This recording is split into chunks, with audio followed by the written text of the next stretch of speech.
শিক্ষা মন্ত্রণালয়ের প্রতিমন্ত্রী পদমর্যাদায় প্রধান উপদেষ্টার বিশেষ সহকারী হিসেবে দায়িত্বে থাকা অধ্যাপক এম আমিনুল ইসলাম পদত্যাগ করেছেন। দুপুর 2টায় ব্যক্তিগত কর্মকর্তার মাধ্যমে পদত্যাগপত্র মন্ত্রিপরিষদ বিভাগের সচিবের দফতরে পাঠান তিনি। অন্তর্বর্তী সরকারের চাওয়া অনুযায়ী তিনি পদত্যাগ করেছেন বলে জানা গেছে। এর আগে গত নভেম্বরে প্রতিমন্ত্রী পদমর্যাদায় 3 জনকে বিশেষ সহকারী নিয়োগ দেন অন্তর্বর্তী সরকারের প্রধান উপদেষ্টা। তারা স্বরাষ্ট্র, স্বাস্থ্য এবং শিক্ষা মন্ত্রণালয়ের উপদেষ্টাদের সহযোগিতা করছেন।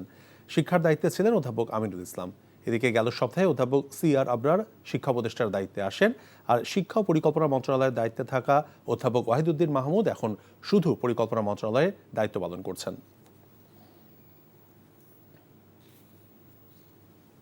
এই ঈদে জামা জুতো অ্যাক্সেসরিজের ডিসকাউন্ট।